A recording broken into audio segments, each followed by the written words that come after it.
Hello student, मैं Akhilesh Dwivedi civil jobs academy के YouTube channel में आप सभी का स्वागत करता हूं। सिविल जॉब्स एकेडमी द्वारा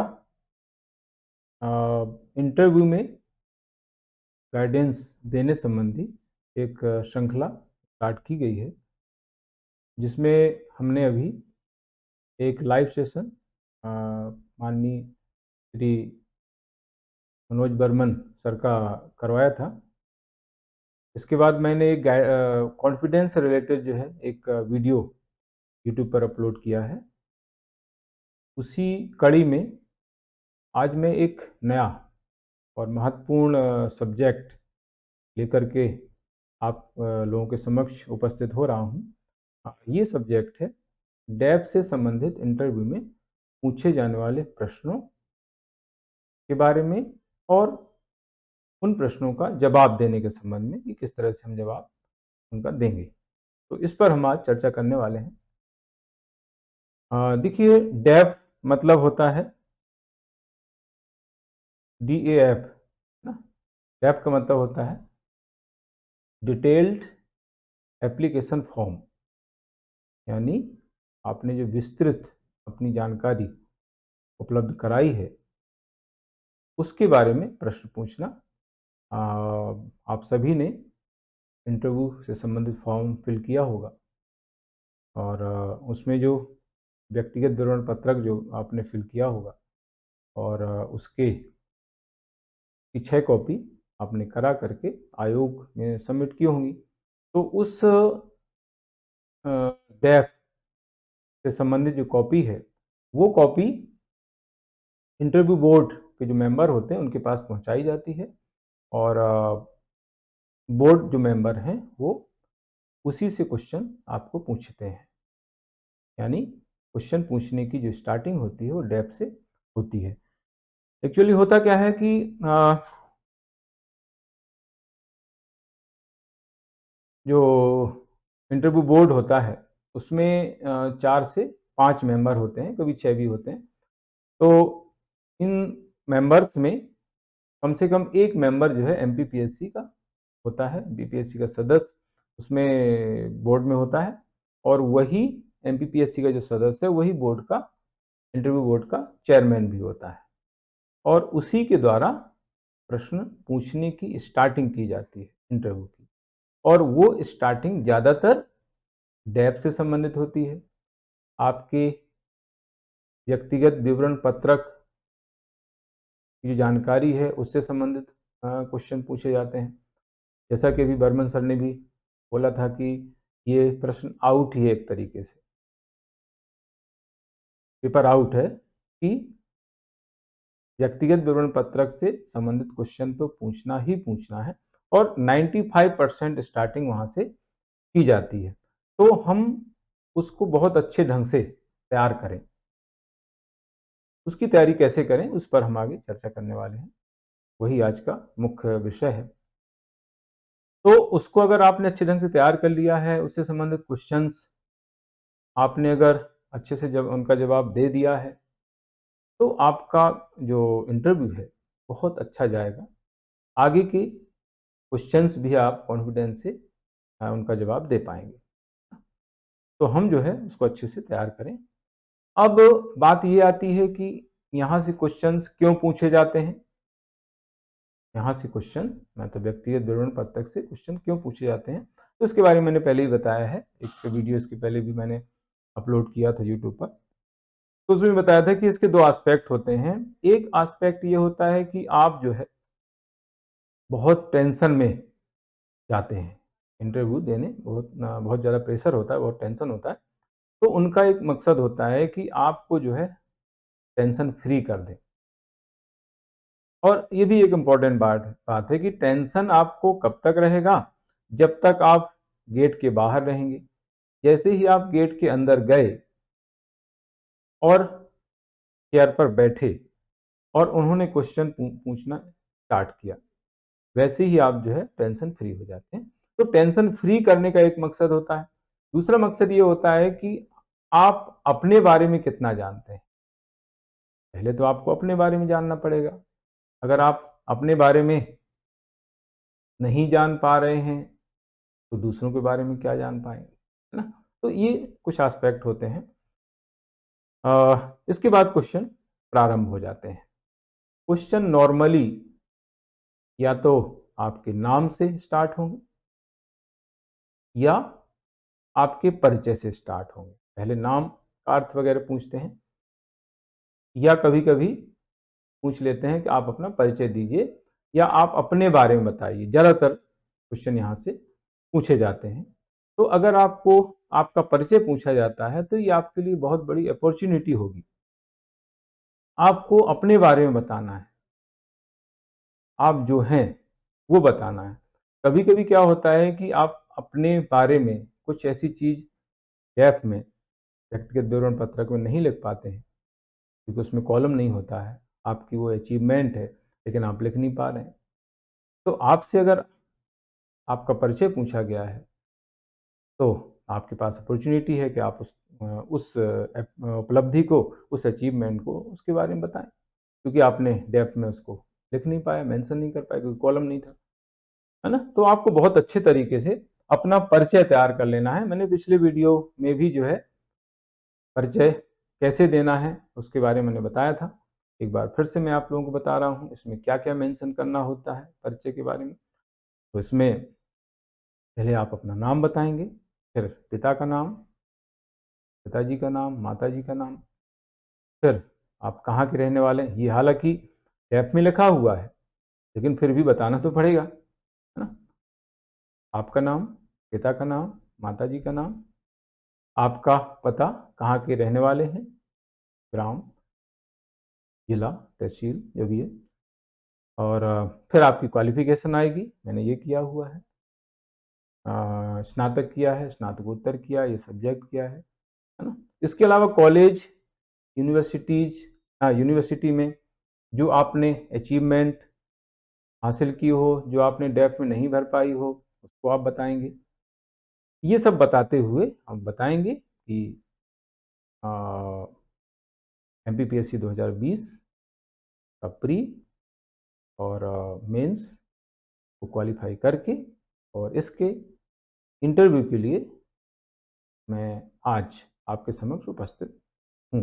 इस तरीके से आपको पूरा इसका परिचय डिटेल में परिचय देना है ना? तो ऐसा देंगे तो आपको काफ़ी अच्छा लगेगा, उनको अच्छा लगेगा। अब जैसे मैं अपना परिचय आपको दे रहा हूँ, तो उससे आप समझ जाएँगे कि आपको किस तरह से अपना परिचय देना।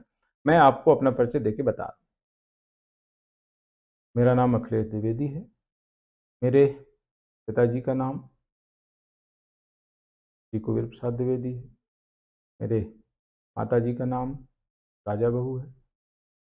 मैं ग्राम रामपुर, जिला छतरपुर का निवासी हूँ। मैंने बीएससी,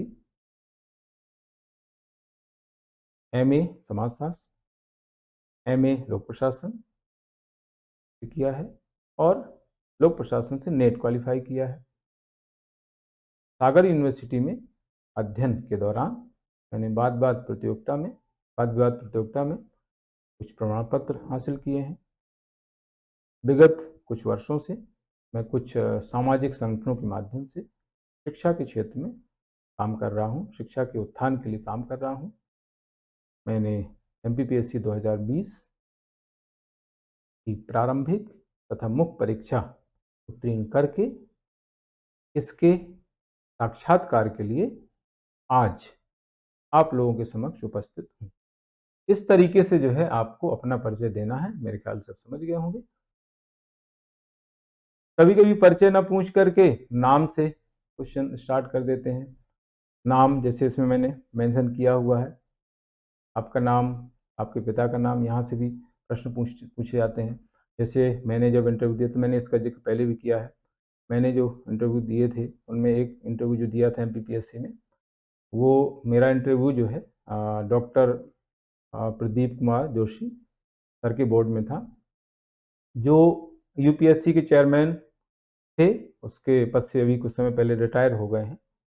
तो उन्होंने जो है मेरे नाम से प्रश्न पूछा था, मेरे नाम का अर्थ पूछा था, भई आपके नाम का क्या अर्थ है?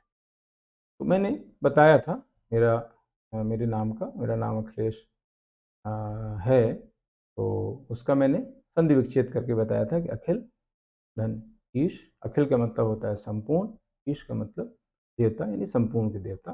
तो इस तरीके से मैंने अपना अर्थ बताया था। उसमें संधि का भी जिक्र मैंने किया था, गुण और संधि इसमें होती है। तो इस तरीके से आपको भी बताना है। इसके अलावा मैंने और इंटरव्यू दिए, उसमें एक इंटरव्यू आदरणीय शोभा पठनकर जो दीदी हैं, हम उनको दीदी बोलते हैं, तो उनके बोर्ड में भी मेरा एक इंटरव्यू था। और मेरा सौभाग्य है कि जिनके सामने मैंने इंटरव्यू दिया है और अभी पिछले वर्ष और पिछले वर्ष मैंने उनके बगल में बैठ करके मॉक इंटरव्यू भी लिए हैं, पीटीसी में भी लिए हैं और अपने संस्थान में भी लिए हैं। और अभी आगे सैटरडे को वो हमारे संस्थान में आने वाली हैं, आदरणीय शोभा पैठणकर दीदी, जो पहले एमपीपीएससी की मेंबर रह चुकी हैं। तो उनका इंटरव्यू उनके द्वारा इंटरव्यू अभी लेना है। तो मैंने उनके साथ में बैठकर इंटरव्यू ले रहा हूँ, अभी लिए हैं।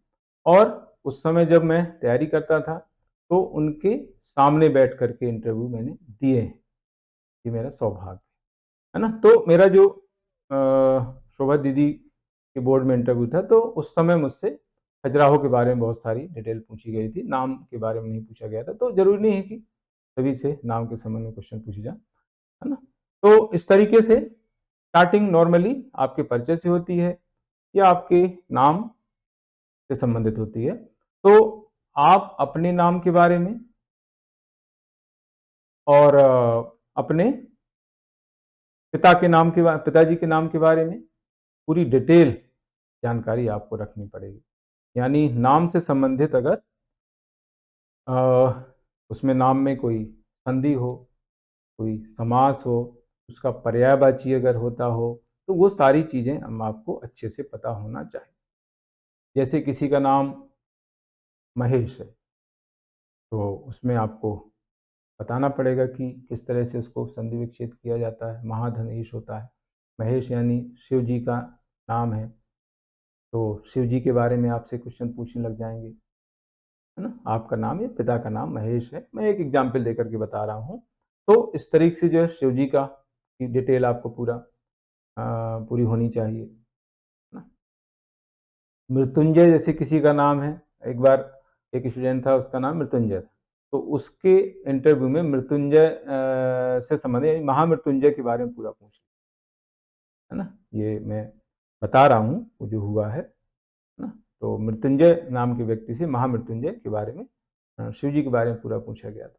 कहते युधिष्ठिर किसी का नाम है, तो युधिष्ठिर कौन थे उनके बारे में पूछ लिया जाएगा। फिर महाभारत में वो चले जाएंगे।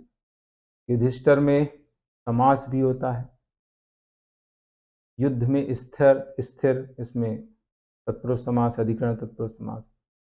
युद्ध में स्थिर रहने वाला, इसमें बहुब्रीहि समास भी होता है ना। तो ये खैर हिंदी इतनी डेप्थ में आपको हिंदी में नहीं जाना है, लेकिन फिर भी अगर वो समास पूछे कि भाई युधिष्ठिर में कौन सा समास है, तो आपको फिर इस तरह से बताना पड़ेगा ना। अभिमन्यु किसी का नाम है, तो उनके बारे में बताना पड़ेगा, अभिमन्यु कौन थे, महाभारत से संबंधित।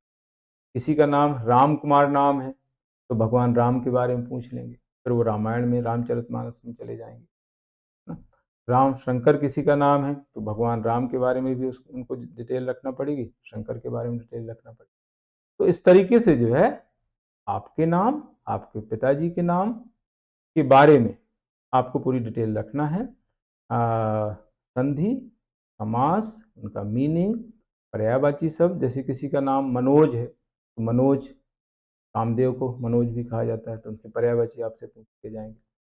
तो इस तरीके से जो है अपने नाम और पिताजी के नाम के बारे में डिटेल, अपने नाम और पिता के नाम से संबंधित अगर कोई व्यक्तित्व हुआ है, इतिहास में हुआ है, अभी एट प्रेजेंट है, अलग अलग राजनीतिक क्षेत्र में है, सिनेमा के क्षेत्र में है।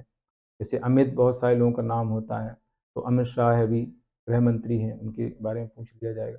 अमित कुमार जो फ़िल्म इंडस्ट्री में रहे हैं, उनके बारे में पूछ लिया जाएगा। तो इस तरीके से जो है बहुत सारे ऐसे क्वेश्चन बनते हैं। तो आपके पिता के नाम से संबंधित जो भी व्यक्तित्व हुए हों, अभी हों, उनका आपको पूरा डिटेल पता होना चाहिए, है ना? तो इस तरीके से आपको ध्यान रखना है। इसके बाद आता है सरनेम। सरनेम से संबंधित चीज़ें जो है क्या होता है कि सरनेम अगर थोड़ा हट के होती है, जैसे अब मेरी सरनेम द्विवेदी है, तो द्विवेदी सरनेम बहुत कॉमन है, तो उसके बारे में क्वेश्चन नहीं पूछे जाते हैं, है ना? द्विवेदी सरनेम के बारे में क्वेश्चन नहीं पूछे जाएँगे क्योंकि बहुत कॉमन है ये, है ना? सरनेम, नाम हो गया, पिता का नाम हो गया, इसके बाद हम बात कर रहे हैं सरनेम की। तो सरनेम में मैंने जैसा बताया कि अगर अलग हट के सरनेम, जैसे खजूरिया, तो उसके बारे में कुछ ना कुछ क्वेश्चन बन सकते हैं। पूछ सकते हैं भाई खजूरिया ये नाम कैसे पड़ा? तो आपको इसमें फिर अपने जो बुजुर्ग हैं, आपके दादाजी हैं, नाना जी हैं, पिताजी हैं, माताजी हैं, है ना? मामा जी हैं, उनसे जो है इसके बारे में डिटेल आप पूछ लें कि भई क्यों नाम पड़ा, है ना? तो हो सकता है कोई उसका रीज़न ही ना हो, तो उस कुछ और अलग तरीके से उसको एक्सप्लेन कर सकते हैं। ये भी हो सकता है कि रीज़न भी ना हो, है ना? तो ये है इस तरीके से कभी-कभी नाम जो है कुछ महापुरुष, कभी-कभी सरनेम महापुरुषों के सरनेम से होता है, जैसे गोखले नाम किसी का है, गोपाल कृष्ण गोखले के बारे में आपको पूछ सकते हैं। किसी का नाम भोसले है, तो जो भोसले फैमिली थी। गायकवाड़, होलकर, तो होलकर वंश के बारे में आपको पूरी डिटेल करना पड़ेगी। ये नाम गांधी सरनेम है, तो महात्मा गांधी, गांधी सरनेम से संबंधित राहुल गांधी, इनसे संबंधित आपको डिटेल करना पड़ेगी, है ना? तो इस तरीके से जो है कुछ अलग हटके अगर सरनेम हैं, उससे संबंधित कुछ भी अगर चर्चित है, तो आपको जो है उसके बारे में तैयार करना पड़ेगा। क्योंकि क्या होता है कि पहले से कुछ डिसाइड नहीं होता है। जो इंटरव्यू लेने वाले होते हैं, पहले से कुछ तैयार करके नहीं आते हैं। उनको जो डेप्थ में ये दिखती हैं और जैसे ही उन्होंने देखा और उनको क्लिक हुआ कि ये इससे जुड़ा हुआ है नाम, तो वहाँ से क्वेश्चन बन जाता है। ये है।